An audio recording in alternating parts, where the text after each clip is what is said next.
नमस्कार, मैं अभिजीत शर्मा उज्जैन आज मैं आप सभी का स्वागत करता हूं। आइए नजर डालते हैं शहर की कुछ प्रमुख गतिविधियों पर। शहर में पशुपालकों की खुलेआम गुंडागर्दी देखने को मिली है। बीच चौराहे पर पशुओं को ले जा रहे मैजिक चालक को 10-12 लोगों ने लाठी डंडों से पीटा।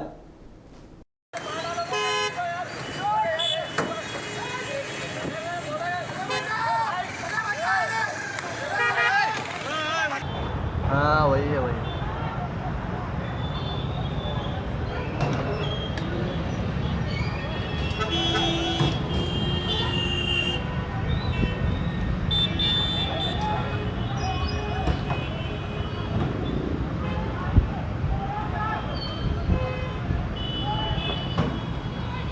वो निकले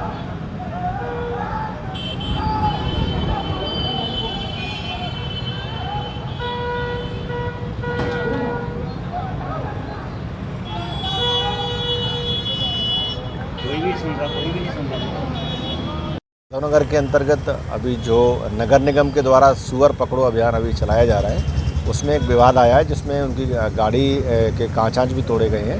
पुलिस इस पूरे मामले में जो 353 का अपराध पंजीबद्ध करेगी और ऐसे जो दोषी आरोपी उनके विरुद्ध कड़ी कार्रवाई की जाएगी और उनके जो अगर कोई अवैध इस प्रकार के कोई भी एक्टिविटीज़ या कोई निर्माण होंगे उनको भी ध्वस्त किया जाएगा। 27 लाख रुपए की बड़ी चोरी का खुलासा पुलिस ने किया है। 11 आरोपियों ने इस चोरी को अंजाम दिया था, जिनसे 10 लाख रुपए जब्त कर लिए गए हैं। उज्जैन के पास माकड़ोन थाना अंतर्गत ढाबला हुर्द में 15 जून की देर रात 27 लाख से अधिक की चोरी के मामले में पुलिस को सफलता हाथ लगी है।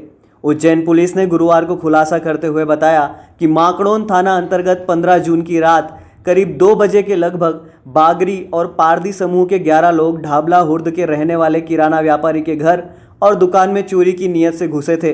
जिसके बाद घर में सो रहे महेश जायसवाल की नींद खुली तो कुछ लोग भागते दिखे।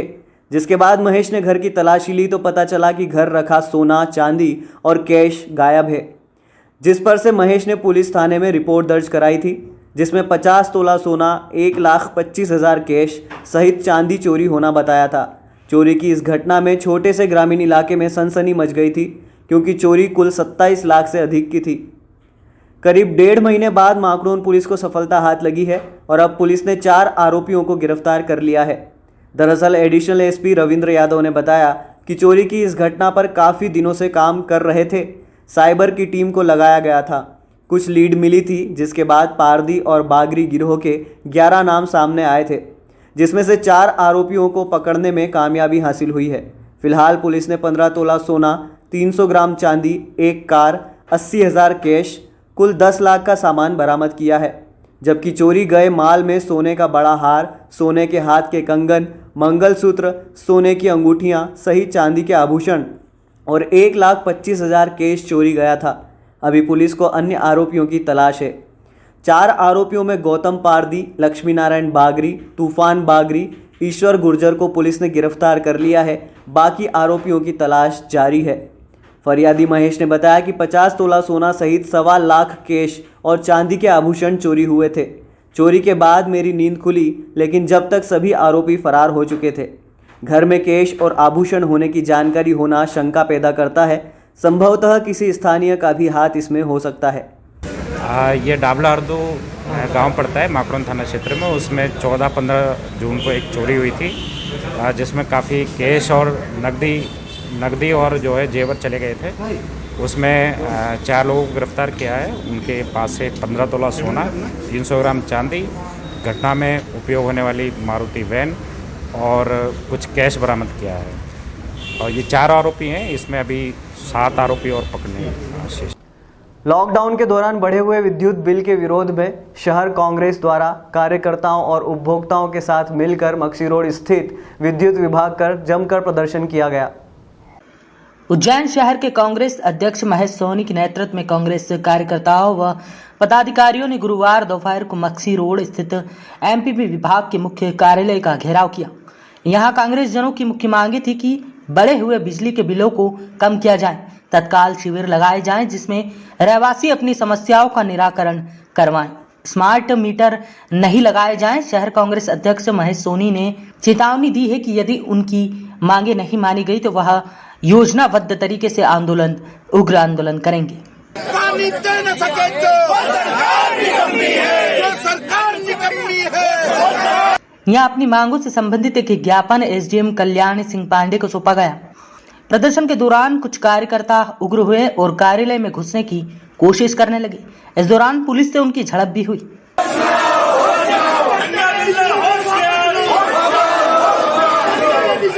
आंदोलन में शहर के कई लोग ऐसे भी पहुंचे जिनके बिजली के बिल काफी अधिक आए थे।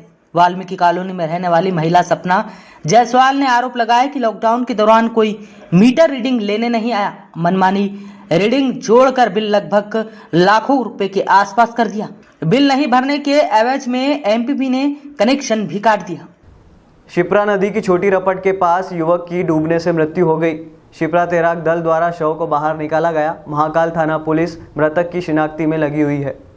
उज्जैन की शिप्रा नदी के रामघाट क्षेत्र में गुरुवार को एक युवक की डूबने से मौत हो गई।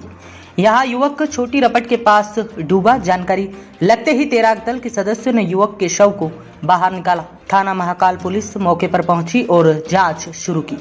मृतक अज्ञात हैं, अभी पहचान नहीं हो पाई है। मृतक की उम्र करीब 30 से 35 वर्ष बताई जा रही है। प्रत्यक्षदर्शियों का कहना है कि युवक यहाँ तैर रहा था। इसी दौरान गहरे पानी में चला गया, जिससे उसकी मौत हो गई। युवक के कपड़ों से कोई दस्तावेज या सुराग नहीं मिल पाया है जिससे कि उसकी पहचान हो सके। फिलहाल शव को पोस्टमार्टम रूम में रखा गया है। भारतीय जनता पार्टी महिला मोर्चा की प्रदेश अध्यक्ष माया नरोलिया उज्जैन पहुंची। लोक शक्ति कार्यालय पर पत्रकारों से उन्होंने चर्चा की। लोक शक्ति कार्यालय पर पत्रकारों से चर्चा करते हुए माया नारोलिया ने केंद्र और राज्य शासन द्वारा चलाई जा रही योजनाओं के बारे में पत्रकारों को जानकारी दी और बताया कि केंद्र और राज्य शासन महिलाओं को लेकर कई योजनाएं चला रही हैं, जिससे प्रदेश की महिलाओं द्वारा काफी सहारा मिल रहा है। प्रदेश में महिलाओं के लिए महिला थाने की स्थापना की गई है, जिससे कि महिलाओं को अपनी बात रखने में सुविधा मिल सके। 7 अगस्त को खाद्य उत्सव मनाया जा रहा है, जिसमें गरीब वर्ग के लोगों को 10 किलो खाद्य की निःशुल्क दिया जाएगा। महंगाई को लेकर उन्होंने कहा कि कुछ चीज़ों के दाम कम हुए हैं और कुछ महंगाई पर कंट्रोल भी किया गया है। मैंने अभी जब हमारे 11 मंत्रियों को कैबिनेट में स्थान दिया था, तब मैंने पत्रकार वार्ता की। हमारे 27 पिछड़ा वर्ग के सांसदों को मंत्रिमंडल में शामिल किया था, तब हमने पत्रकार वार्ता की।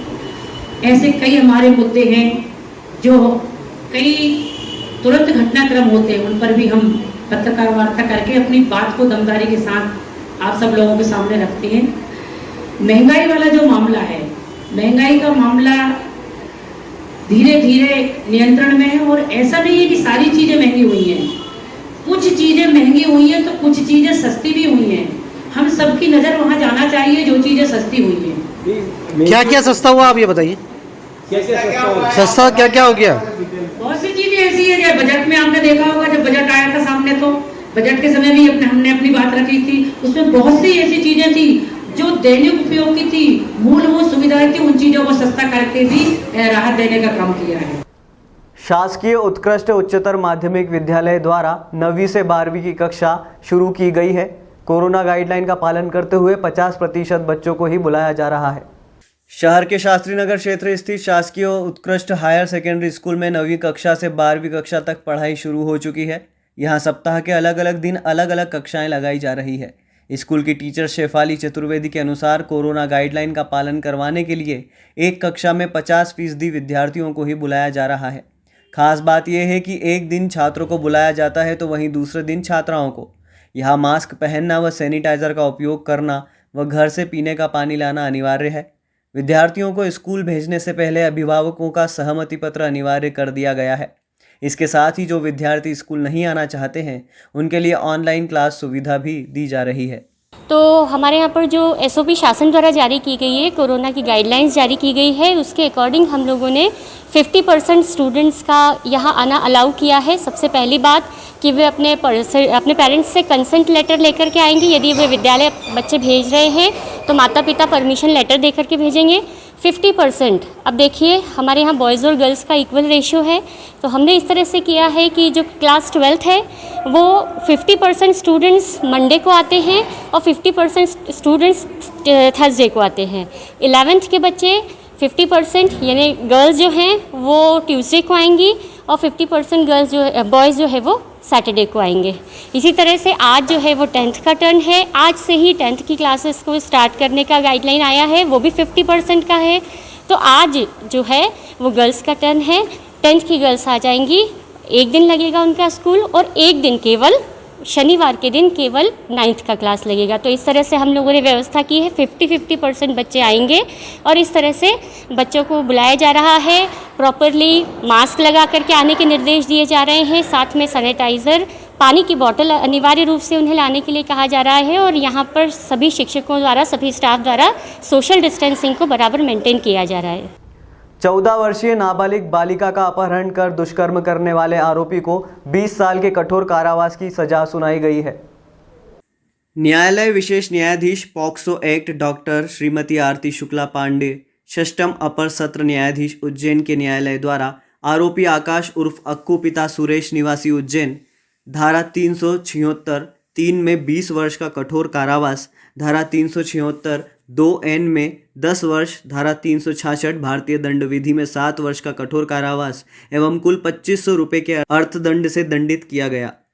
मीडिया सेल प्रभारी मुकेश कुमार कुन्हारे ने अभियोजन की घटना अनुसार बताया कि घटना इस प्रकार है कि पीड़िता की मां ने थाने पर प्रथम सूचना रिपोर्ट लेखबद्ध कराई कि उसकी लड़की दिनांक 5/6/2019 को काम करने गई थी, लेकिन वो वापस नहीं आई।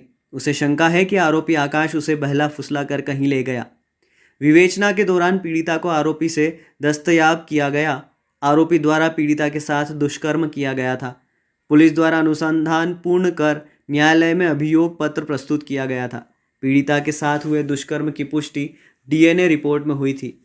न्यायालय द्वारा अभियोजन के तर्कों से सहमत होकर आरोपी को दंडित किया गया। प्रकरण में उप संचालक अभियोजन डॉक्टर साकेत व्यास के कुशल मार्गदर्शन में शासन की ओर से पैरवी सूरज बछेरिया, विशेष लोक अभियोजक उज्जैन के द्वारा की गई। आकाश उसे बहला फुसला कर भगा कर ले गया है। पुलिस द्वारा मामला पंजीबद्ध कर विवेचना प्रारंभ की गई। आरोपी आकाश से पीड़िता को दस्तयाब किया गया और आरोपी के विरुद्ध जो है न्यायालय में अभियोग पत्र प्रस्तुत किया गया था। इस मामले में मेडिकल एविडेंस में DNA के द्वारा पीड़िता के साथ हुए दुष्कर्म की पुष्टि हुई थी और माननीय न्यायालय द्वारा विचारण के पश्चात आरोपी को आज दंडित किया गया है। इस मामले में पैरवी एडिशनल DPO श्री सूरज बछेरिया जी के द्वारा की गई। अब वक्त हो चला है एक ब्रेक का, मिलते हैं ब्रेक के बाद।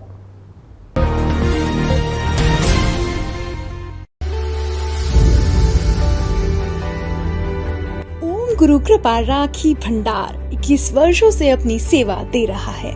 फैंसी राखियों का खजाना, क्वालिटी में मध्य प्रदेश नंबर 1 काउंटर। शहर में सबसे ज्यादा वैरायटी है। हमारे यहाँ एक से बढ़कर एक डिजाइनर रंगों में है फैंसी राखियाँ।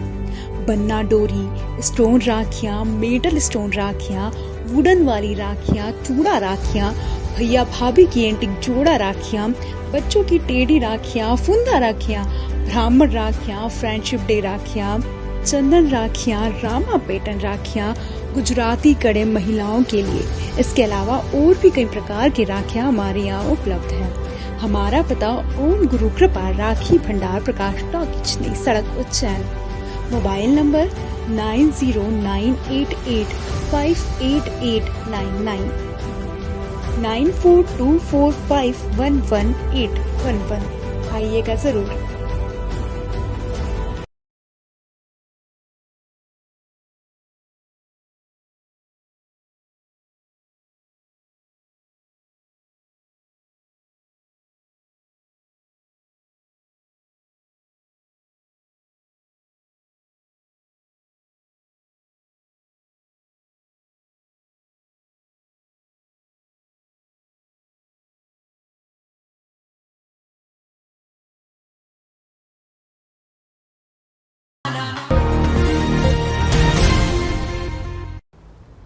बढ़ती बेरोजगारी, महंगाई, जासूसी कांड और किसानों के मुद्दे को लेकर युवक कांग्रेस संसद का घेराव करेगी, जिसको लेकर जिला युवक कांग्रेस के कार्यकर्ता दिल्ली के लिए रवाना हुए हैं। भारतीय राष्ट्रीय युवा कांग्रेस के आह्वान पर जिला युवा कांग्रेस अध्यक्ष भरत शंकर जोशी के नेतृत्व में सैकड़ों की संख्या में युवा कांग्रेस के साथीगण दिल्ली में होने वाले संसद घेराव में भाग लेने के लिए रवाना हुए। भरत शंकर जोशी ने बताया कि अन्नदाताओं पर हो रहे अत्याचार, पेट्रोल डीजल सहित अन्य आवश्यक वस्तुओं के आसमान छूते दाम, बढ़ती बेरोजगारी के विरोध स्वरूप व किसान आंदोलन के समर्थन में संसद घेराव भारतीय राष्ट्रीय युवा कांग्रेस द्वारा किया जा रहा है, जिसमें शामिल होने के लिए सैकड़ों की संख्या में युवा कांग्रेस कार्यकर्तागण जिलाध्यक्ष भरत शंकर जोशी के नेतृत्व में दिल्ली के लिए रेल एवं चौपहिया वाहनों से रवाना हुए। 4 अगस्त को युवा कांग्रेस उज्जैन के सारे साथी जिला युवा कांग्रेस के माध्यम से संसद घेराव के लिए उज्जैन से निकले हैं और कल बीजेपी शासन मोदी को बताने जा रहे हैं संसद घेर के कि आपकी तानाशाही रवैया, भले ही वो पेट्रोल डीजल के दाम हो, किसान आंदोलन हो या जासूसी कांड के खिलाफ यूथ कांग्रेस अपनी आवाज बुलंद करती रहे। उज्जैन देवास इंदौर रेलवे लाइन के दोहरीकरण के लिए रेलवे बजट द्वारा 178 करोड़ रुपए की सबसे ज़्यादा राशि इस प्रोजेक्ट के लिए अलॉट की गई है। जल्द ही इस प्रोजेक्ट पर काम शुरू किया जाएगा। तय डेडलाइन से विलंब चल रहे उज्जैन देवास इंदौर रेल लाइन दोहरीकरण प्रोजेक्ट में केवल उज्जैन की दिशा से काम चल रहा है। ऐसे में जानकार प्रोजेक्ट पूरा होने में और अधिक देरी की आशंका व्यक्त कर रहे हैं। उज्जैन देवास इंदौर रेल लाइन दोहरीकरण के लिए रेलवे ने 178 करोड़ रुपए की अतिरिक्त राशि दे दी। अतिरिक्त बजट में फंड अच्छा मिल गया, लेकिन प्रोजेक्ट लेट है। रेलवे जानकारों का मानना है कि इस प्रोजेक्ट में दोनों ओर से तेज़ी से काम करने की ज़रूरत है, तभी प्रोजेक्ट 2 साल में पूरा हो पाएगा। रेलवे फिलहाल उज्जैन देवास के बीच में काम कर रहा है। प्रोजेक्ट में मांगलिया, बरलई, लक्ष्मीबाई नगर में 3 ब्रिज बनना है। इसका काम भी अभी से शुरू किया जाना चाहिए, क्योंकि इसी में साल भर से ज़्यादा समय लगेगा। यदि ये काम हो गया तो उस समय पटरी बिछाने का काम रहेगा। रेलवे को अतिरिक्त समय भी नहीं लगेगा। रेलवे जानकारों के मुताबिक रेलवे को चाहिए कि दोनों ओर यानी उज्जैन के साथ ही इंदौर से भी काम शुरू करें। प्रोजेक्ट में इंदौर के आसपास के इन ब्रिज के लिए अगले साल मार्च का इंतज़ार नहीं करना चाहिए, क्योंकि सबसे ज़्यादा समय इसी में लगेगा। 2017 में पूर्व लोकसभा स्पीकर सुमित्रा महाजन ने ये प्रोजेक्ट स्वीकृत कराया था, क्योंकि इंदौर देवास के बीच रेल लाइन पर 140% दबाव था। वहीं प्रोजेक्ट को इस बार बजट में महज 1000 रुपये की राशि दी थी। इसके बाद काफ़ी विरोध हुआ। बाद में रेलवे ने अतिरिक्त बजट से सबसे ज़्यादा इस प्रोजेक्ट को 178 करोड़ रुपए की राशि जारी की। आइए नज़र डालते हैं प्रोजेक्ट पर। Ujjain Dewas Indore rail line doubling 79.23 kilometre का प्रोजेक्ट है। प्रोजेक्ट स्वीकृत हुआ 2017 में और पूरा होना था 2020 में, लेकिन वर्तमान स्थिति उज्जैन देवास के बीच में काम चल रहा है। अभी 15 किलोमीटर से ज़्यादा हिस्से में काम पूरा हो चुका है। रेल मंत्री जी ने अपने बजट में अभी, क्योंकि अब तो जो मुख्य बजट के साथ ही रेल बजट आता है, तो उसके कारण थोड़ा सा अलॉटमेंट नीचे तक आने में देरी होती है, लेकिन अब वो अलॉटमेंट आ गया है और कचड़ा के आगे जो काम चालू होना है वो काम जल्दी ही चालू होने वाला है और बहुत जल्दी उज्जैन और से लेके देवास वाया इंदौर तक की जो लाइन है वो डबल भी हो जाएगी और विद्युतीकृत भी हो जाएगी। विभिन्न विभागों के इंजीनियर्स ने आश्रितों के लिए 50 लाख की अनुग्रह राशि, नियमितीकरण और तनाव रहित योजना के क्रियान्वयन की मांग को लेकर प्रदर्शन करते हुए संभागायुक्त को ज्ञापन दिया। मध्य प्रदेश डिप्लोमा इंजीनियरों ने प्रमुख सचिव पंचायत एवं ग्रामीण विकास मध्य प्रदेश शासन भोपाल को संबोधित करते हुए संयुक्त आयुक्त CL डोडियार को ज्ञापन सौंपा। साथ ही चेतावनी दी कि यदि मांगें पूरी नहीं हुई तो आंदोलन के लिए बाध्य होना पड़ेगा। इन मांगों में आश्रितों को 50 लाख की अनुग्रह राशि, उपयंत्रियों के नियमितीकरण तथा तनाव रहित योजना का क्रियान्वयन करने की मांग शामिल है। उसी दायित्व के दायरे में सभी से काम। कुल मिलाकर संक्षेप ये है सर कि हमारा जो उपयंत्री वर्ग है वो दबाव में काम ना करे, अपने मन से, अपनी लगन से, अपनी ईमानदारी से उस तरह से उसका उपयोग किया जाए। अभी इसका वर्तमान परिप्रेक्ष्य में कोई भी कारण हो, उसको दबाव में काम किया जा रहा है। सुबह 5 बजे उसको वीडियो कॉन्फ्रेंस जोड़ना है, शाम के 5 बजे फिर उनकी वीडियो मीटिंग होना, वेबिनार मीटिंग होना, वो तो परेशानी होगा। साइट का काम करें कि सब ये अटेंड करें। Madhya Pradesh diploma engineer association जिला समिति उज्जैन के जिलाध्यक्ष RK चौबे एवं प्रांतीय सचिव ग्राम यांत्रिकी सेवा मनोज शर्मा ने बताया कि 3 सूत्रीय मांगों में सर्वप्रथम मांग है कि विगत दिनों गंधवानी में पदस्थ उपयंत्री स्वर्गीय प्रवीण पंवार के आत्महत्या के कारणों की न्यायिक जांच कराकर दोषियों के विरुद्ध कार्यवाही की जाए तथा मृतक के आश्रितों को 50 लाख की अनुग्रह राशि दी जाए। दूसरी मांग अनुसार संविदा पर कार्यरत उपयंत्रियों को नियमितीकरण करने हेतु सामान्य प्रशासन विभाग ने ग्रामीण विकास विभाग से विस्तृत संक्षेपिका चाही है, परंतु 1 वर्ष की अवधि व्यतीत होने पर भी विभाग द्वारा संक्षेपिका प्रेषित नहीं की है। 500 संविदा उपयंत्रियों के नियमितीकरण का मामला अधर में लटका रखा है। मांग की गई है कि संक्षेपिका सामान्य प्रशासन विभाग को तत्काल उपलब्ध कराई जाए। तीसरी मांग अनुसार मांग की गई है कि भारत शासन की मनरेगा योजना मांग आधारित है, अर्थात मजदूरों द्वारा रोजगार की मांग करने पर एक जॉब कार्ड पर 1 वर्ष में 100 दिवस का रोजगार देने का प्रावधान है, परंतु अधिकारियों द्वारा इसे लक्ष्य आधारित बना दिया गया है तथा प्रतिदिन लेबर संख्या बढ़ाने पर सख्ती से मॉनिटरिंग की जा रही है। इससे प्रदेश के उपयंत्री, ग्राम पंचायत के सचिव व ग्राम रोजगार सहायक अत्यधिक तनाव में कार्य कर रहे हैं, प्रताड़नाओं का सामना कर रहे हैं और तनाव के चलते इनका जीवन चौपट हो रहा है। तनाव के कारण आत्महत्या जैसे कदम उठाने का मजबूर हो रहे हैं। इस योजना का क्रियान्वयन इस तरह किया जाए कि फील्ड कर्मचारी तनाव रहित होकर कार्य करे व अनावश्यक दबाव के कारण आत्महत्या, हार्ट अटैक से किसी साथी की मृत्यु न हो। आर.के. चौबे ने बताया कि संयुक्त मोर्चे के आंदोलन को मध्य प्रदेश डिप्लोमा इंजीनियरों ने समर्थन दिया है। प्रांताध्यक्ष के निर्देशन पर संगठन द्वारा मांगों का ज्ञापन संभाग स्तर पर आयुक्त के माध्यम से प्रमुख सचिव, पंचायत एवं ग्रामीण विकास के नाम से ज्ञापन प्रेषित किया गया। यदि मांगों पर संतोषप्रद निराकरण नहीं होता है तो Madhya Pradesh diploma engineers association आंदोलन हेतु बाध्य होगा। Madhya Pradesh diploma engineer association Bhopal के प्रांताध्यक्ष राजेंद्र सिंह भदौरिया, वरिष्ठ उप प्रांताध्यक्ष सुरेश द्विवेदी ने पंचायत एवं ग्रामीण विकास विभाग के प्रमुख सचिव उमाकांत उमाराव को पत्र प्रेषित कर पंचायत एवं ग्रामीण विकास के 17 कर्मचारी संगठनों के संयुक्त मोर्चे के द्वारा 22 जुलाई 2021 से चलाए जा रहे आंदोलन को समर्थन दिया है। कहाँ तक आप लोग सफर करते हैं? जो 17 कर्मचारी संगठन है उनकी जो मांगे लंबित है, उनके समर्थन में Madhya Pradesh diploma engineer association भी उतर आया है, उनको पूर्ण तरह से अपना समर्थन दे रहा है। उसमें उसकी भी कुछ मांगे हैं, मुख्यतः तो आरईएस की मांगे हैं, संविदा वालों की। तो 500 पद रिक्त हैं, उसके लिए शासन ने इनसे प्रस्ताव मांगा है, लेकिन अभी तक यहाँ से शासन से प्रस्ताव लंबित है, इसलिए उनकी नियुक्ति जो है वो लंबित हो रही है। और दूसरा जितने भी सब इंजीनियर वो इतने दबाव में काम कर रहे हैं कि उस दबाव में उनके स्वास्थ्य पर प्रतिकूल प्रभाव पड़ता है। उस तरह की एक घटना भी हुई आपके धार में, जो एक ने सुसाइड किया है, वो भी उसी का जो अगर अपन जांच होगी तो उसमें यही नतीजा निकलेगा, वो कहीं ना कहीं दबाव में अनावश्यक उसमें पीड़ित था। इस अवसर पर Mukesh Garg, Nitin Goswami, Manoj Kharat, K Nagdevani, Arun Jain, N C. Khatri, Akhilesh Tomar, Shailendra Sharma, B L. Mehta, Sunil Jain, Kundan Mukati, Jaiprakash Meena, Sameer Sonane, S K. Gupta, Pappu Dabar, Sanjay Unda से आनंद गुप्ता, देवेंद्र राजपूत, नितेश जैन, अनुरागी नारायण सहित बड़ी संख्या में इंजीनियर्स समस्त संभाग से मौजूद रहे। बाइट मनोज शर्मा। ये व्यवस्था है कि मनरेगा में संविदा में उपयंत्री, जब से मनरेगा योजना 2005 से चालू हुई उस समय से संविदा में नियुक्त किया गया। संविदा साथियों का कोई भविष्य उस टाइम पे कोई निर्धारित नहीं था। अभी वर्तमान में इतने दबाव संविदा उपयंत्रियों पर डाल दिए जाते हैं कि उनके जॉब चार्ट से अतिरिक्त कई कामों में उन्हें लगा दिया जाता है। इसी का परिणाम हुआ कि गंदवानी में हमारे एक साथी ने अनावश्यक दबाव के कारण आत्महत्या कर ली।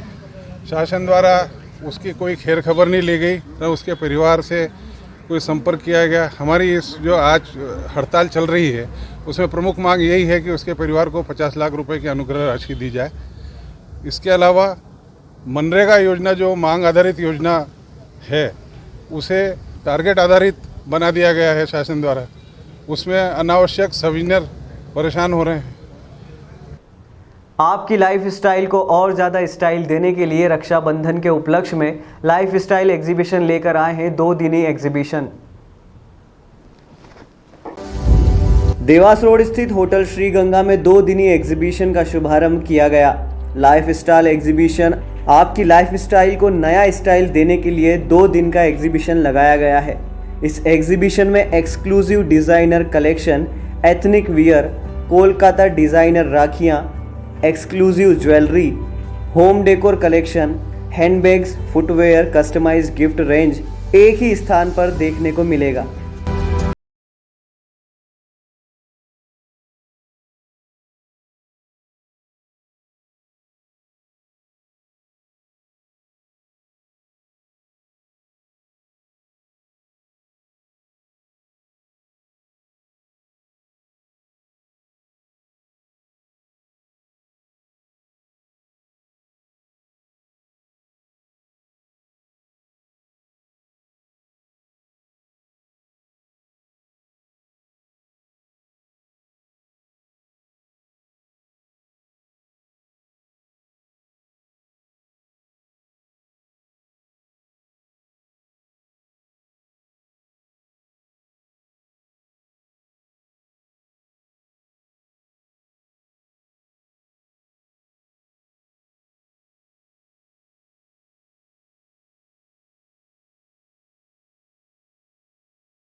जय महाकाल।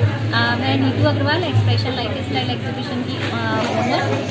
आप सभी को उज्जैन वासियों को मैं इनवाइट करती हूँ कि आप यहाँ पर आएँ। हमारा 2 दिन का लाइफ स्टाइल एग्जीबिशन है Shri Ganga hotel and resort Ujjain में, दशहरा मैदान पर है जो कि, और गुरुवार एंड शुक्रवार दोनों दिन रहेगा ये, सुबह 11:30 से रात को 9 बजे तक। तो सभी उज्जैन वासी आमंत्रित हैं हमारे एग्जीबिशन में। एग्जीबिशन की खासियत मैं आपको बता दूं कि एग्जीबिशन में हमारे जो हैं एक्सक्लूसिव 25 डिज़ाइनर्स हैं जो ऑल ओवर इंडिया से हैं, और इसमें बीकानेर से, जोधपुर से, उदयपुर से, दिल्ली से एंड इंदौर और भोपाल, सभी जगह के जो डिज़ाइनर्स हैं उनका कलेक्शन यहाँ पर मिलेगा। और साथ में ही जैसे कि अभी राखी फेस्टिवल आने वाला है, तो जो एग्जीबिशन हमारा है ये राखी एग्जीबिशन ही है। तो राखी के भी काफ़ी अच्छा जो कोलकाता की ईडी कुंदन की राखियाँ होती हैं उनका कलेक्शन यहाँ पर देखने मिलेगा, और जो कस्टमाइज्ड गिफ्ट्स होते हैं उसका कलेक्शन आप यहाँ पर आके ले सकते हैं। तो आप सभी लोग आएँ और 2 दिन बहुत सारी शॉपिंग करें। Thank you so much. Rajasthan से आए हैं जी, हम हमारे साथ में पीओर पे चंदेरी में हैंड ब्लॉक प्रिंट सारा लेके आए हैं। उसके अंदर मेरे पास दो डिज़ाइन है, एक जैकेट स्टाइल है, एक कुर्ती स्टाइल है। इसके अलावा मेरे पास कॉटन मटेरियल भी है, तो सारा दागू का अलग अलग कलर के अंदर है। और उसके अंदर कॉटन कुर्तीज़ भी है जिसकी रेंज आपको रिजनेबल रेंज 1500 से स्टार्ट हो जाएगी, और चंदेरी के अंदर आपको 35 की रेंज की कुर्तियाँ और जैकेट मिलेगी। क्या खासियत रहती है इनका?